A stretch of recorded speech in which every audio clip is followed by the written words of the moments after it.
हैं तो सबसे पहले आगे बढ़ते हैं मंगल के ऊपर, क्योंकि मंगल मंगल आपके सप्तम भाव में बैठा हुआ है, जो पार्टनर का होता है आपकी वाइफ का होता है। यहीं से दाम्पत्य जीवन हम सबका देखा जाता है। तो सप्तम भाव में मंगल का बैठना, उच्च का बैठना अपने आप में अद्भुत है। लेकिन देखिए तो मंगल के एक घर पीछे कोई भी नहीं और एक घर आगे कोई ग्रह नहीं बैठा है, तो ये कहीं ना कहीं पाप मध्यत्व में आ गया सप्तम भाव।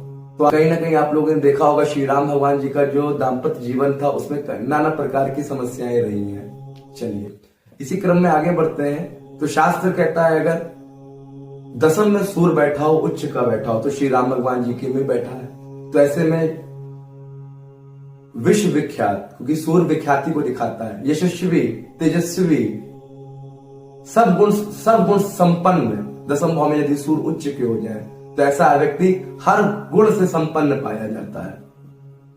धैर्यवान, बुद्धिमान, चतुर, सारे गुण पाए जाते हैं। चलिए तो अब आगे बढ़ते हैं इसी क्रम में आगे। अब ये कहने देखिए बात को समझने वाली बात है कि गुरु भी उच्च का, शनि भी उच्च का, मंगल भी उच्च का, शुक्र भी उच्च का, सूर्य भी उच्च का, पांच ग्रह जब भी उच्च के हैं तो ये आम मानव की जन्म कुंडली में ऐसा नहीं पाया जाता है, क्योंकि भगवान की कुंडली है।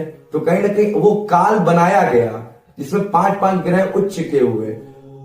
अब राजयोगों में कमियां कैसे आने लगी? तो शास्त्र कहता है अगर शनि की दृष्टि राजयोगों पड़ेगी तो राजयोग भंग हो जाएगा, क्योंकि शनि जो शश नामक महापुरुष बनाते हैं उसमें हर काम लेट देते हैं, 32 के बाद देते हैं, 36 के बाद देते हैं। ठीक है, तो कहीं ना कहीं शनि की देखिए 7वीं दृष्टि सूर्य पे है, तो पिता के सुखों में कमी आ गई थी, पिता से विच्छेद हो गया था श्री राम भगवान जी का। इसी तरीके से देखिए पूर्ण दृष्टि शनि की जो 10वीं दृष्टि है वो गुरु और चंद्रमा पे है, गुरु और चंद्रमा पे। तो शास्त्र कहता है कि ऐसे में सारे काम आपको लेट मिलेंगे, लेट होके रहेंगे। तो जहां उनका राज तिलक होना था वहां उन्होंने 14 साल वनवास काटा और 14 साल बाद उनका राज तिलक हुआ।